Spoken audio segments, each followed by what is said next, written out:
유럽의 고신뢰 사회는 대표적인 나라가 독일 같은 나라예요. 그리고 저신뢰 사회를 이태리라고 뽑았어요. 동양에서 저신뢰 사회의 대표는 중국이라고 봐요. 동양에서 대표적인 고신뢰 사회를 일본이라고 봐요. 한국은 어디에 속할까요? 자본주의는요, 이렇게 법과 제도의 확립 속에서 시작됐는데, 사실 어느 나라든지 극복해야 될 문화가 있었습니다. 우리 유교 문화에서는 산업공상의 신분질서가 있어서 상인들을 제일 천시했죠. 그런데 대부분의 나라들은 산업혁명 이전에 상업자본주의 시대를 거칩니다. 다시 말해서 무역을 통해서 커머스, 무역을 통해서 돈을 번 사람들이 그 돈 가지고 공장 차리는 거예요. 그래서 상업자본주의 시대를 거쳐서 산업자본주의 시대가 가는 건데, 그런데 이 상업의 발전을 저해한 게 유교의 산업공상 신분질서입니다. 조선에도 상업을 통해서 돈을 버는 사람들이 있었어요. 근데 그 사람들이 서구식으로 계속 상업자본으로 발전했을까요? 아닙니다. 그 사람들이 대부분 뭐가 됐냐면 나중에 땅을 사서 지주가 됩니다. 그리고 더 세월이 지나면 족보 사서 양반 행세합니다. 그러니까 조선에는 상업자본주의가 형성될 수가 없어요. 그럼 부르주아가 없으니까 공장을 세울 수 있는 산업자본가가 상성될 수가 없어요. 그게 유교 자본주의, 유교 국가들의 한계였습니다. 유럽도 마찬가지로 자본주의의 발전을 가로막고 있는 제일 중요한 제도가 있었는데, 그게 뭐냐면 이자 금지 제도입니다. 성경에 보면요, 이자를 금지하는 장면이 많이 나옵니다. 사실 이자를 금지하면 자본시장이 형성되지 않습니다. 자본시장이 형성되지 않으면 자본주의가 발생할 수 없어요. 그런데 성경에는 모세가 썼다는 모세 오경 곳곳에 이자를 금지하고 있어요. 출애굽기에 보면 이자를 받지 말라. 레위기에도 보면 이자를 받기 위해서 꾸어주지 말라. 심지어 에스겔 선지자가 쓴 에스겔서에 보면요, 이자를 받으면 반드시 죽을 거다, 이렇게 되어 있어요. 그러니까 어떻게 이자를 주고 받겠습니까? 그래서 단테가 신곡에다가 이자 받아먹은 사람들이 가는 지옥을 그려놨어요. 사실 단테의 신곡은 30편으로 되어 있는데, 첫 10편은 지옥편, 그 다음 10편은 연옥편, 연옥이라고 해서 캐톨릭에서는 지옥과 천국 사이에 연옥이 있어요. 그 다음에 천국편, 10편, 이게 30편으로 되어 있거든요. 그런데 거기 보면 제 17편에 보면은 7지옥, 3원, 가든을 뜻하는 거예요. 거기 보면 고리대금업자들, 이자 받아먹은 사람들이 가는 지옥을 그림으로 그려놓은 게 있어요. 그러니까 이 중세 사람들은요, 캐톨릭 영향권 하에서 죽기 전에 유언장으로, 살았을 땐 신앙심이 좀 약해서 야 이자 안 받고 어떻게든 돈 빌려줘, 그래서 이자 받아먹고 놓고 죽을 때 되니까 캥겨요, 지옥 갈까봐. 자식들한테 유언을 남겨요. 내가 평생 이자 받아먹은 거 대충 따져보면 이 정도 되는 것 같은데 좀 네가 갚아라. 그런 기록들이 많이 나와 있거든요. 이런 문화에서는요, 절대 자본주의가 나올 수가 없어요. 그런데 이 이자 금지 제도를 최초로 깬 사람, 이자를 받아도 지옥 안 간다, 이렇게 한 사람이 누군지 아세요? 켈빈이에요. 종교개혁가 켈빈. 켈빈이 스위스 제네바에서 이렇게 목회를 했는데, 해보니까 제네바의 통치자에 따라서 처음에 이자를 강하게 금지하는 사람도 있었다가, 사실 제네바나 네덜란드나 이쪽은 전부 이 무역을 많이 하는 지역이에요. 근데 그럼 돈이 안 돌아요. 그러니까 통치자들이 완화해서 좋다 그러면 10%까지는 이자 받아도 죄가 아니다, 이렇게 이제 경감해줘요. 그러면 경제가 활성화가 돼요. 그러다가 또 어떤 통치자가 또 강화하면 또 경제가 안 돌아와요. 이걸 목격한 켈빈이 설교 시간에 뭐라고 얘기했냐면, 성경에 나오는 이자 금지 제도는 소비대부를 금지하는 것이다. 소비대부를 금지한 거예요. 소비대부는 게 뭐냐면요, 가난한 사람이 먹고 살기 없으니까 식량 빌리는 거예요. 성경에 보면 가난한 사람들을 도와주라고 돼 있는데, 그 가난한 사람들한테 이자까지 받아 먹으면 되겠냐, 이자 받지 말라, 이런 의도라는 거예요. 그런데 이제 산업자본주의 시대가 돼가지고 상업자본주의 시대가 돼서 그 돈 많은 부르주아들이 지네들끼리 장거리 무역하면서 돈이 필요하니까 돈을 빌려주고 하는데, 이건 당연히 빌려줘야 또 돈은 이자를 받아야지. 왜? 그놈 가서 죽어버리면 이자, 원금도 못 받으니까. 그래서 이제 켈빈이 뭐라 그러냐면, 이런 시대에 부자들끼리 대출하면서 이자 받는 건 당연하다. 성경 정신하고는 상관없는 거다. 성경에 보면요, 이런 말이 나와요. 이거 외에도 경제랑 관련된 율법 조항들이 많아요. 예를 들어서, 내 포도원의 열매를 다 따지 말고 떨어진 열매를 줍지 말라 이렇게 돼 있어요. 떨어진 열매 주워 먹으면 병 걸릴까 봐요? 그게 아니라 가난한 사람과 거류민을 위해서 버려둬라 이렇게 나와요. 그래서 이삭 죽게 하는 거예요. 또 이런 걸 너희 곡물을 벨 때 밭 모퉁이까지 다 베지 말며 떨어진 것을 줍지 말라. 왜? 가난한 사람들이 그거라도 주워 먹게. 그러니까 이 모퉁이를 베지 말라. 나 부러질까봐가 아니에요. 그거 좀 남겨놓으라는 거죠. 마찬가지 맥락에서 내 백성 중에 가난한 자에게 돈을 꾸어주면 이자 받지 말라 이렇게 돼요. 가난한 자에게 돈을 꾸어주면 딱 명시되어 있어요. 그러니까 오늘날 같이 사회적 안전망이 형성되기 전에 5,000년 전에 기록된 성경에서 어떻게 보면 아주 원시적인 형태의 사회의 안전망이에요. 율법이라는 형태로 주어진 사회 안전망이라는 거죠. 켈빈이 이렇게 해석을 하면서 성경에 나오는 이자 금지 조항은 가난한 사람을 대상으로 하는 소비 대부에 국한된 것이지 돈 많은 사람들끼리 자본 거래할 때는 해당 안 된다. 이자 받아도 지옥 안 간다. 이렇게 한 거예요. 나중에 루터도 거기 동의합니다. 이렇게 종교 개혁자들이 이렇게 얘기를 하니까 그때 종교개혁 시대에 많은 종교전쟁도 있고 많은 사람들이 어떤 것이 올바른 성경 해석이냐 고민했을 때 소위 말하는 부르주아들, 이 사람들은 전부 다 신교도들이 되는 거예요. 그 후로부터 100년 후에 막스 베버라고 하는 사회경제사학자가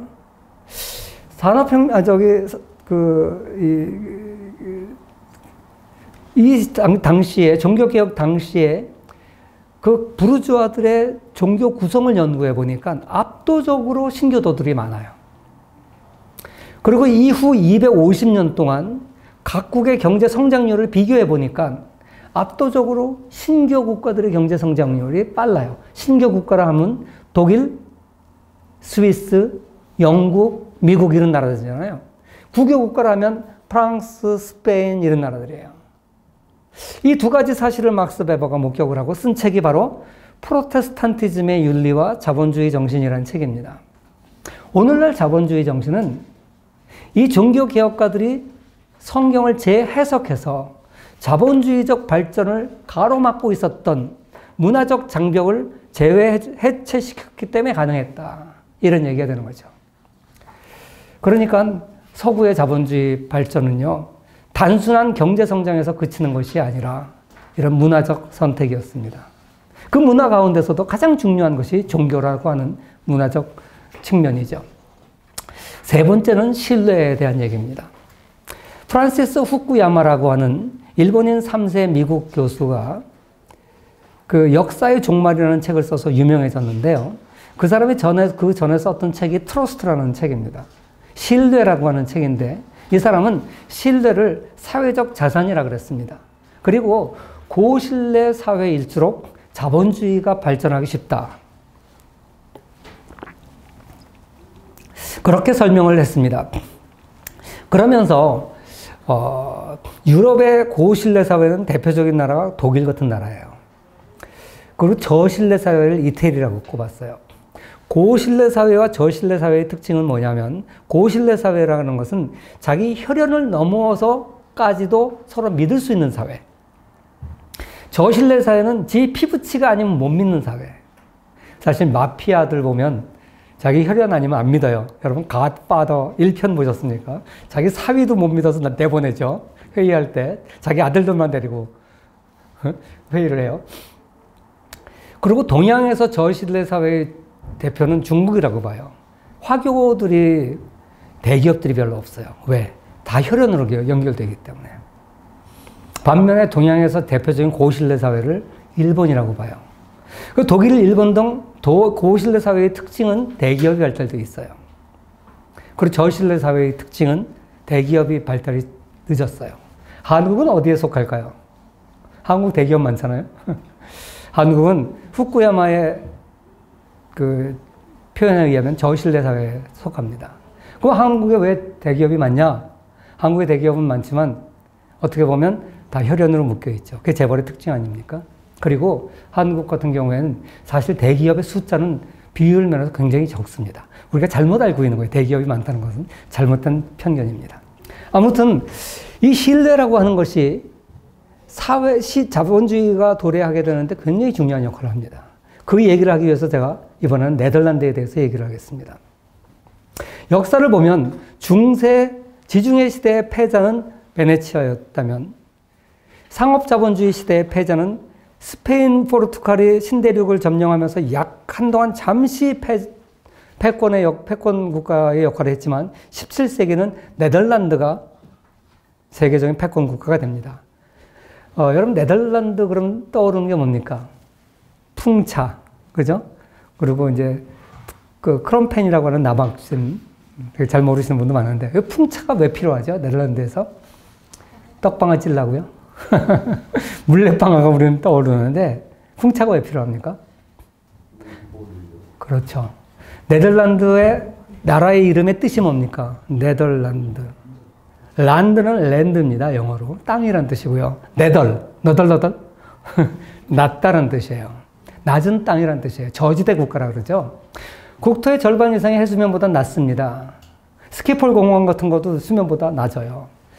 그러니까 네덜란드는 비만 오면 물이 바다로 빠져나가지 않아요. 국토가 좁아가지고 습지대를 전부 제방을 쌓아가지고 인위적으로 조성한 땅들입니다. 그러니까 비가 와도 물이 안 빠져나가니까 강제로 배수를 시켜야 되는데 지금처럼 모터가 없으니까 바람으로 풍차를 돌려서 저지대 물을 계속 퍼내면 고지대가서부터 말라오는 거죠. 다시 말해서 네덜란드는 정말 농업시대에 농사짓기 척박한 땅입니다. 재밌는 거는 베네치아나 네덜란드나 인류가 생존하기 굉장히 어려운 땅들에서 발전된 나라들이라는 거예요. 오늘날의 스위스나 일본도 마찬가지죠. 한국도 뭐 그런 나라에 들어갈 겁니다. 그런데 이 네덜란드는 거기다가 스페인이 식민지였어요. 이렇게 식민지였죠. 농업시대에 농사짓기 척박한 땅이죠. 이랬던 네덜란드가 임마누엘 월러스타인 교수에 의하면 세계 3대 패권국가, 역사상 3대 패권국가에 20세기 미국, 19세기 영국, 그리고 하나를 더 꼽는다면 17세기 네덜란드를 꼽아야 된다. 이렇게 얘기할 정도로 엄청난 패권국가가 됐습니다. 자, 그러면 이렇게 우리나라보다 훨씬 더 규모가 작고, 그리고 열악한 위치에 있었던 네덜란드, 또 스페인으로부터 70년 동안 독립전쟁을 했습니다.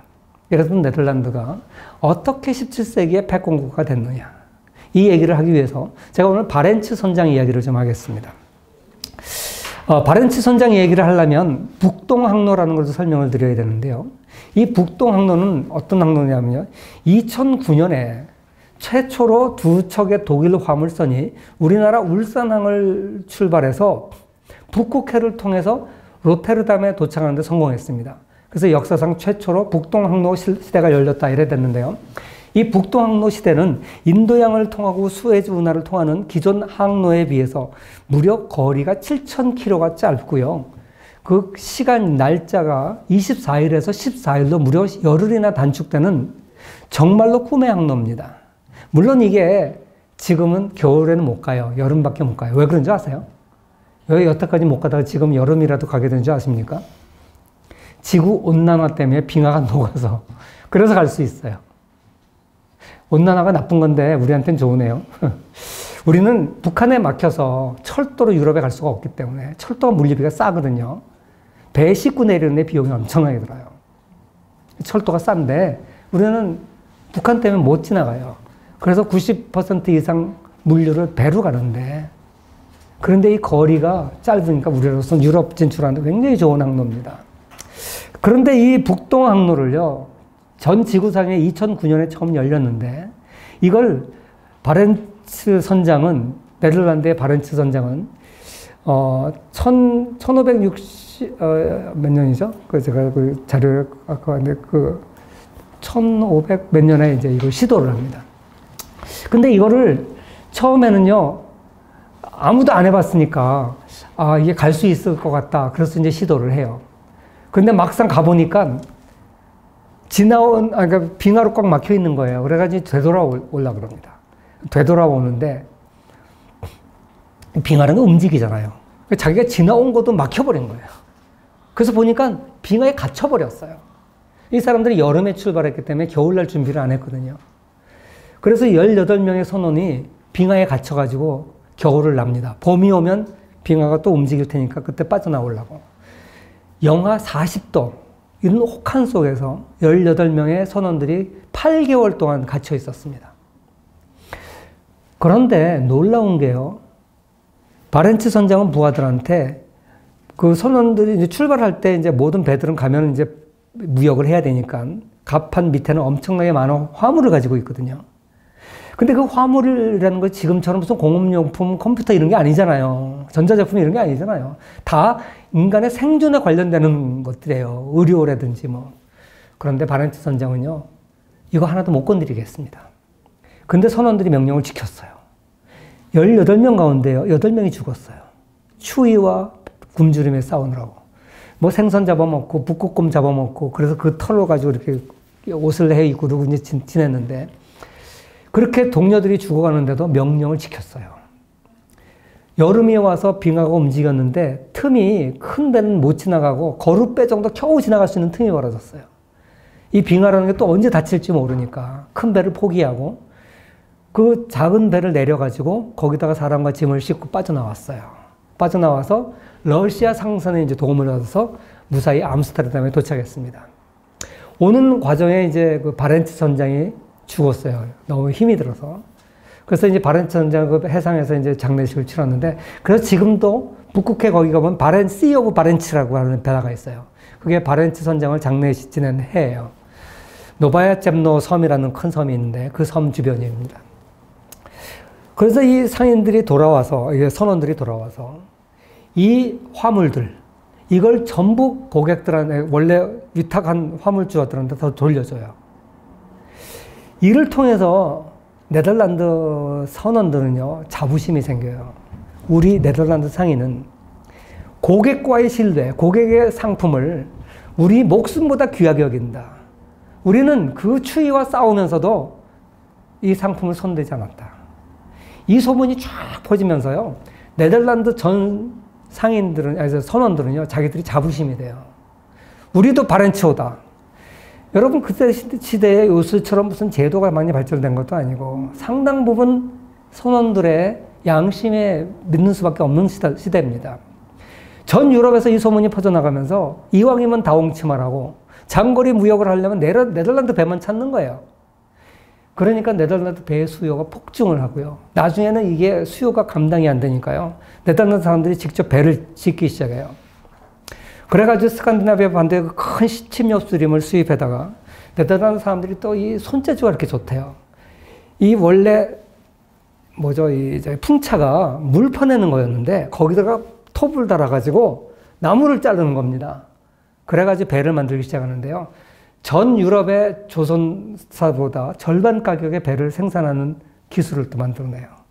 그러면서 네덜란드 조선업이 부흥을 하기 시작하는데, 한 그 학자에 의하면 이때 당시 17세기에 전 세계에, 그때 사람들이 얘기한 세계라는 유럽을 말하겠죠. 자기네들이 이해하고 있는 범위 내에서 유럽의 전 상선의 80%가 네덜란드 소유였다. 이렇게 얘기를 합니다. 그러니까 네덜란드가, 임마누엘 월런스타인 교수가 네덜란드를 17세기의 패권 국가라고 그런 거예요. 네덜란드 말을 안 들으면 국제 상업을 할 수가 없었던 그런 시대. 그런 시대가 되게 되는 것이죠. 이렇게 네덜란드가 발전한 요인을 보면 사실 이거 외에도 많이 있습니다. 뭐 북해도에 참다랭이 많이 잡혀서 그런 것도 있고, 뭐 여러 가지 요인들이 있기는 있는데요. 또 이 지중해 상권에서 올라온 유태인들이 스페인에 많이 갔는데 스페인 사람들이 그것도 다 쫓아내는 바람에 이 사람들 전부 다 네덜란드로 와요. 유태인 자본의 힘. 아울러서 이런 그 실드의 힘. 사실 베네치아에서 유태인들이 갖고 있었던 수많은 효율적인 제도들을 이 유태인들을 통해서 네덜란드 상인들이 그대로 흡수합니다. 그리고 나중에 크로멜 때, 청교도 혁명 때 크로멜이 이 네덜란드에 있는 유태인들을 대거 받아들여요. 그래서 이게 영국의 산업혁명의 불씨를 크로멜이 이제 가져오는 거죠.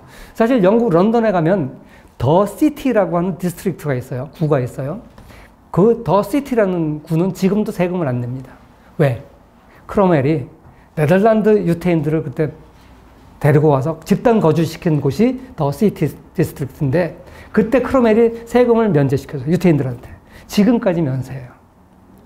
그러니까 결국 세계 자본주의 역사를 보면요. 베네치아와 네덜란드와 영국을 통해 자본주의가 발달했는데 이 핵심에 유태인 상인들이 있습니다.